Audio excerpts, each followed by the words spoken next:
कल मैं YouTube पर शॉर्ट वीडियो देख रहा था तो एक काफी बड़े यूट्यूबर हैं जो हिंदी हॉरर स्टोरी सुनाते हैं। तो उनका ये कहना था कि भाई अगर आप पर कोई भी प्रेत बाधा हो जाए तो आप खाली हनुमान चालीसा ही पढ़ लो, इतना काफी है।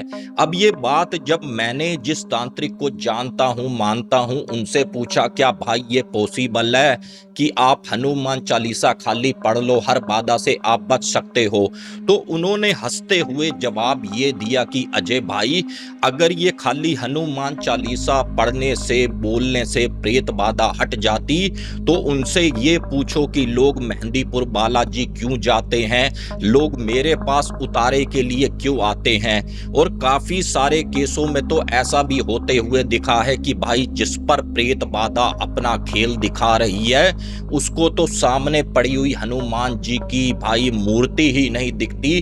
अब बताओ आप क्या बोलोगे।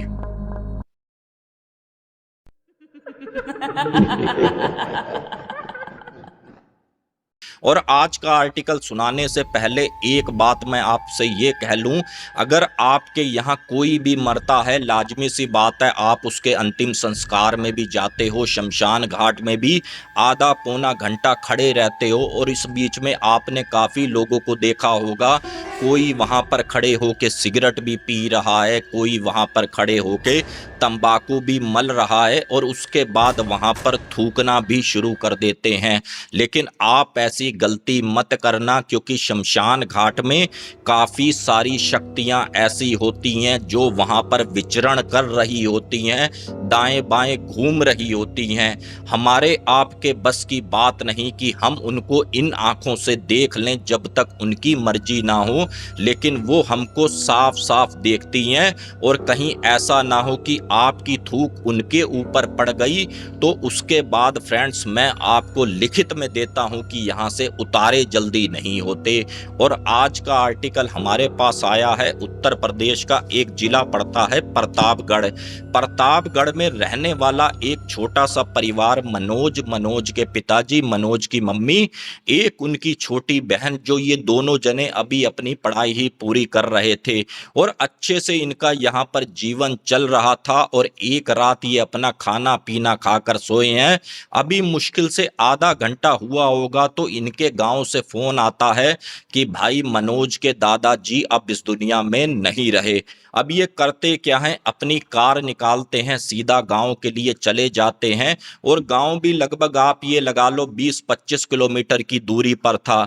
अब ये जैसे ही गांव गए हैं तो भाई मनोज अपने चाचा से भी मिला, चाचा के भी आगे 3 बच्चे, बड़े बेटे का नाम पवन, छोटे बेटे का नाम सौरभ, बिटिया का नाम ज्योति। अब इन्होंने अंतिम संस्कार अपने दादाजी का अच्छे से करवाया और जैसे ही यहाँ पर शाम हुई है तो मनोज के चाचा ये कहते हैं कि भाई मनोज जरा 2 मिनट मेरी बात सुन। अब ये मनोज पहुंचा है अपने चाचा के पास तो उसके चाचा ये कहते हैं कि भाई तू पवन को साथ ले जा, शमशान घाट चले जाओ। तो यहाँ पर मनोज कहता है कि चाचा अब क्या करना है, अंतिम संस्कार कर तो दिया।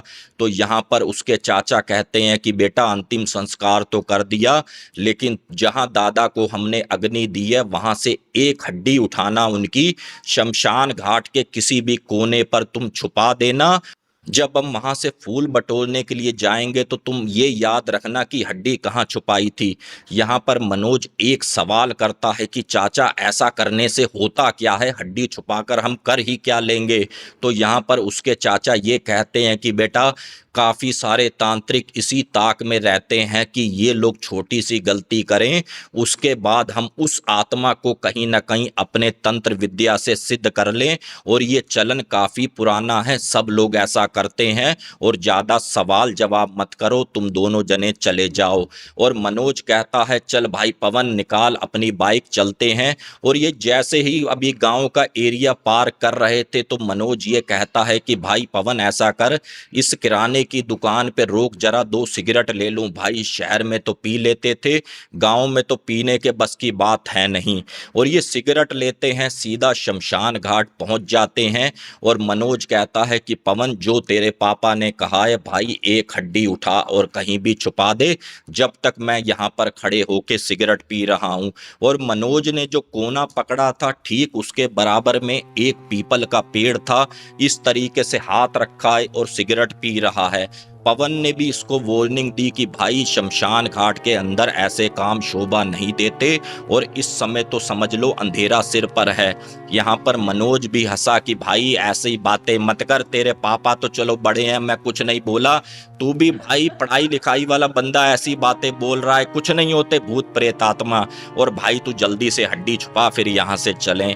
और इतना इनकी बात हुई है और इतने में जैसे ही इसकी सिगरेट अपनी पी रहा था एकदम से इसको हल्की सी खांसी आती है और ये खांसने के बाद सीधा उसी पेड़ के ऊपर थूक देता है जो पीपल का पेड़ था। अब ये चीज कहीं ना कहीं पवन भी नोटिस करता है और ये कहता है क्या तू पागल हो गया है, क्या पीपल के ऊपर थूक रहा है, क्या पगला गया है। इतनी इनकी बात हो रही थी तो एकदम से उस पीपल के पेड़ पे काफी तेज कंपन हुई और ये चीज जब दोनों ने देखी है कि पीपल के ऊपर कौन है तो एक औरत इनको पीपल से उतरती हुई दिखी जो बिल्कुल पेड़ के सेंटर से, और इनकी यहाँ पर अब हल्की हल्की हवा टाइट होने लगी। ये जल्दी से भागे हैं शमशान घाट से बाहर और इस तरीके से इनको मुड़कर जाना था तो तभी मनोज की एक टक्कर हुई काफी जबरदस्त एक औरत से। और ये औरत से जैसे ही टक्कर हुई है तो काफी ज्यादा स्मेल इसके अंदर से भी आने लगी। और ये भाई जैसे ही घर पहुंचे हैं तो यहाँ पर सब लोग मनोज से थोड़ा सा मुंह पर हाथ ऐसे रख रहे थे। तो यहाँ पर मनोज की मम्मी ये बोली भाई क्या लगा लिया है कपड़ों पर, क्या खा लिया, तेरे शरीर से काफी बदबू आ रही है, जा पहले जाकर तू नहा ले। अब ये जैसे ही नहाया है और उसके बाद फिर से पवन से कहता है कि चल भाई थोड़ा गांव का चक्कर मार के आते हैं, खाना थोड़ा ज्यादा हो गया है। और ये जैसे ही भाई थोड़ा गांव से आउटर इलाके की तरफ बढ़े हैं क्योंकि इन्होंने 2 सिगरेट खरीदी थी, एक अभी इनकी बाकी थी। मनोज फिर से अपनी सिगरेट जैसे ही जलाता है और पीने को हुआ और ठीक इनके खेतों के उधर एक पुलिया बनी हुई थी।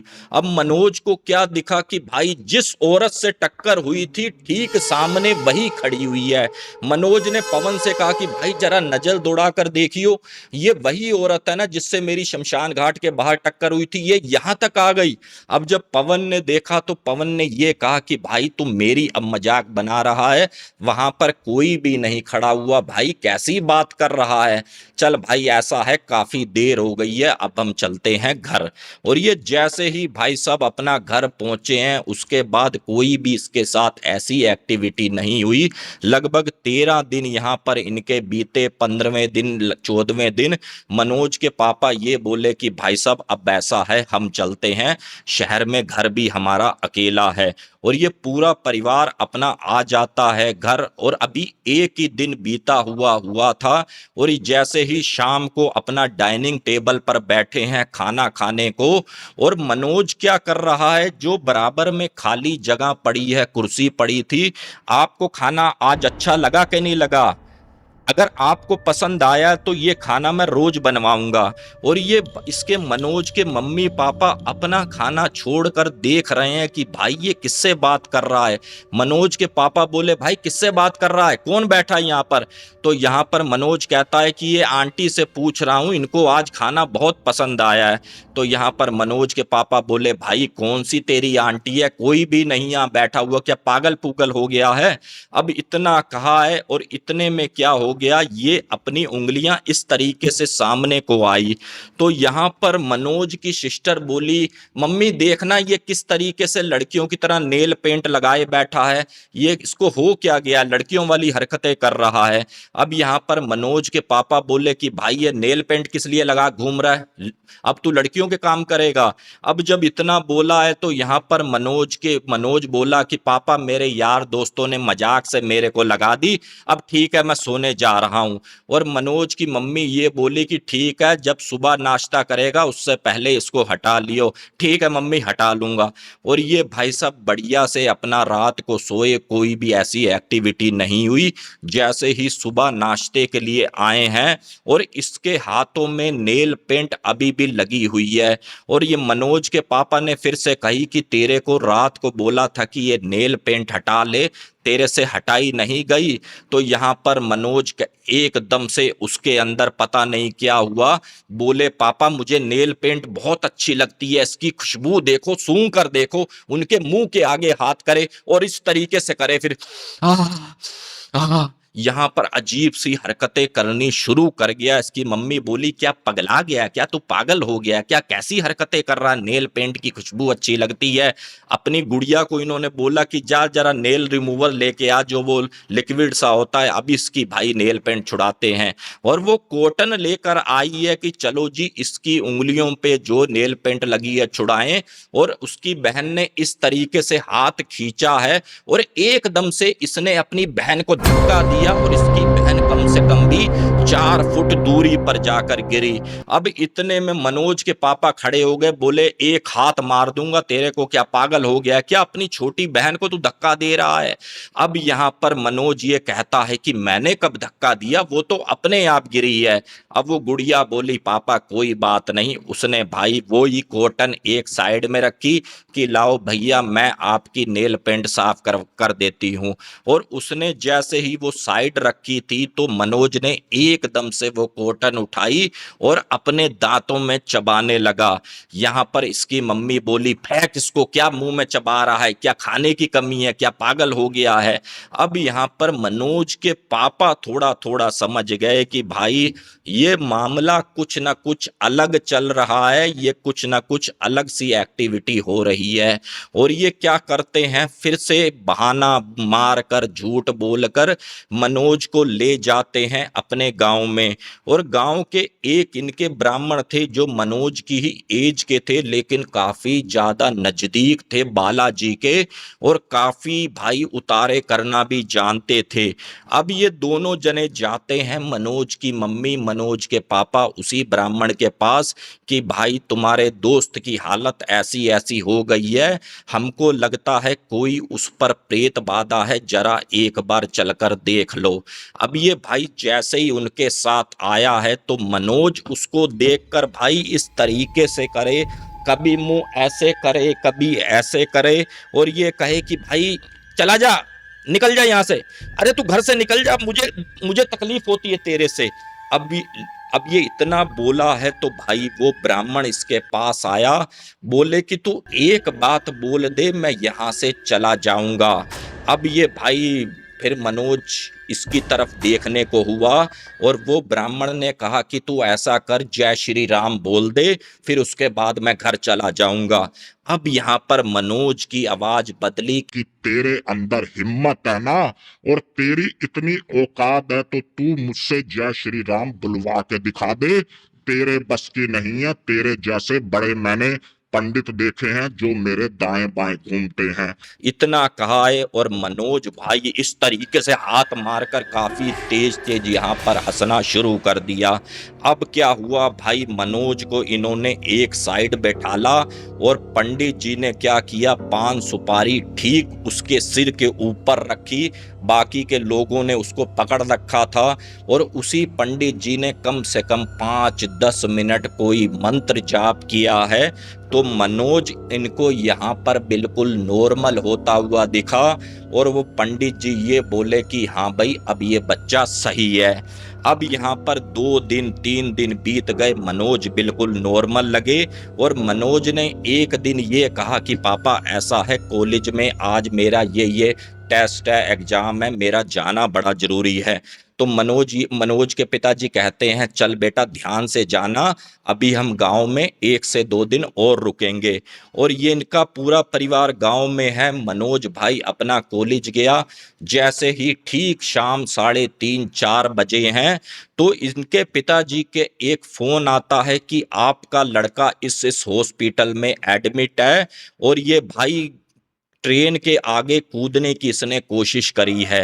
अब ये जब बात सुनी है तो भाई मनोज के पापा, मनोज के चाचा, इत्तिफाकन वो पंडित जी भी बैठे हुए थे जो मनोज के दोस्त भी थे। वो कहते हैं कि भाई साहब मैं भी आपके साथ चलता हूं। ये तीनों जने जैसे हॉस्पिटल में गए हैं तो डॉक्टरों ने इनको ऐसे करके रोक दिया कि अभी आपका बच्चा बेहोश है, अभी वो होश में नहीं आएगा और इसीलिए मिलने की जरूरत नहीं है। और इतने में ही वो ट्रेन के कर्मचारी भी थे, उन्होंने ये कहा कि भाई साहब अगर कोई भी घर में बात होती है तो घर की घर में निपटाओ, तुम्हारा लड़का ट्रेन के आगे कूदा है, वो तो इसकी किस्मत अच्छी रही ये बच गया, नहीं तो ट्रेन के आगे कूदने के बाद बचते नहीं है। और ऐसा क्या मामला हो गया था भाई, अपने घर के झगड़े दौड़ पर मत लेकर आया करो। और यहाँ पर मनोज के पापा भी भाई काफी ज्यादा असमंजस में कि ऐसी क्या बात हो गई। और इन्होंने उसी पंडित जी से कहा कि पंडित जी क्या बात हो गई भाई, मेरे बच्चे को ऐसी ऐसी हरकतें कर रहा है। अब पंडित जी ने जैसे ही कुछ अपने ध्यान से देखा तो पंडित जी को ठीक स्ट्रेचर के सामने मनोज के पीछे एक औरत खड़ी हुई दिखी। तो यहाँ पर वो पंडित जी कहते हैं देखो भाई साहब, अभी उस प्रेत ने, अभी उस औरत ने इसका पीछा नहीं छोड़ा है, वो इसके पीछे खड़ी हुई मुझे दिख रही है। हो सके तो 1 मिनट के लिए मुझे भाई इसके पास लेकर चलो। अब यहाँ पर डॉक्टरों ने भी कुछ नहीं कहा कि चलो जी आप चले जाओ, 8-10 घंटे से पहले तो इसको होश आनी नहीं। और उसी पंडित ने क्या किया है, पान सुपारी ली है, कुछ एक उसमें भाई सामान रखा है, एक उसके पैर के पास रखी है, एक उसके सिर के पास रखी है। और ये जैसे ही रखी गई है तो मनोज को यहाँ पर भाई होश आ गई। और ये डॉक्टर भी देखकर हैरान। और जो उसके पैर में प्लास्टर लगा था तो भाई उसने अपनी टांग आगे पीछे करी, प्लास्टर तक तोड़ दिया, जो इतना आसान नहीं होता, आपको भी पता है। पैर मारकर वो भी पान सुपारी गिरा दी। और जो उसके सिर पर रखी थी और वो पान सुपारी भी उसने हाथ का प्लास्टर तोड़कर वहां से हटा दी। और एक बात ये बोली कि पंडित मैंने तुझे पहले कहा था, तू इसको नहीं बचा पाएगा, मैं इसको अपने साथ लेकर जाऊंगी। अब जब इतना कहा है और इस तरीके से मनोज काफी ज्यादा सिर मारने लग गया। और पंडित ने ये कहा कि भाई ये बता तू लगी कैसे है। अब ये इतना बोली है तो भाई मनोज ने क्या इशारा किया कि भाई पवन की तरफ, पवन भी साथ आया था। अब जब पवन की तरफ उंगली हुई है तो सबने पवन को घेरा, भाई क्या मामला हो गया था। तो पवन ने एक एक बात बताई कि भाई शमशान घाट उस दिन गए थे तो इसने वहां पर थूका भी है, इसने वहां पर ये क्रिया भी करी है। अब जब इतनी बात सुनी है तो पंडित ने माथे पे हाथ लगाया, बोले भाई ये क्या कर लिया तुमने। और पंडित जी के मिलने वाला एक तांत्रिक भी था और पंडित जी ने तुरंत उनको फोन लगाया कि भाई ऐसी ऐसी समस्या है। और जैसे ही भाई हॉस्पिटल से इनको लेकर गए, डॉक्टरों ने मना किया कि अभी छुट्टी नहीं, जैसे तैसे भाई उनको हॉस्पिटल से लेकर गए। और उसी तांत्रिक ने क्या किया, उसी शमशान घाट में लेकर गए और लगभग 2 से ढाई घंटे वहां पर पूजा करी है। और जो वो प्रेत शक्ति थी उसने जो जो डिमांड करी कि मुझे इसकी ये चाहिए, मुझे मुर्गा चाहिए, ये चाहिए, हर चीज उसकी डिमांड पूरी होने के बाद तब उस औरत ने मनोज का पीछा छोड़ा। और इसके बाद जो इसका पंडित दोस्त था उसने इनका घर भी भाई कीलन कर दिया। फिर उसके बाद कोई भी ऐसी एक्टिविटी मनोज के साथ हुई नहीं। और आज की तारीख में भाई मनोज बिल्कुल फिट है, शादीशुदा है। और ये पूरा इंसिडेंट हुआ था इसके साथ सन 2012 के करीब। और इसकी जो छोटी बहन है वो भी भाई शादीशुदा है। अब तो मनोज के खुद यहाँ पर 2 बच्चे हैं। और ये कहता है कि अजय भैया जब वो सीन मैंने देखा था, सोचता हूं तो भाई रोंगटे खड़े हो जाते हैं। और आप लोग भी कोई भी ऐसी गलती मत करना। बाकी फ्रेंड्स, ये छोटा सा आर्टिकल अगर आपको पसंद आया, समझ आया तो चैनल को सब्सक्राइब करो, प्यारा सा कमेंट करो कि ये आर्टिकल आप कहाँ से देख रहे हैं। बाकी मिलते हैं फिर किसी और न्यू हॉरर स्टोरी में। जय हिंद, जय भारत।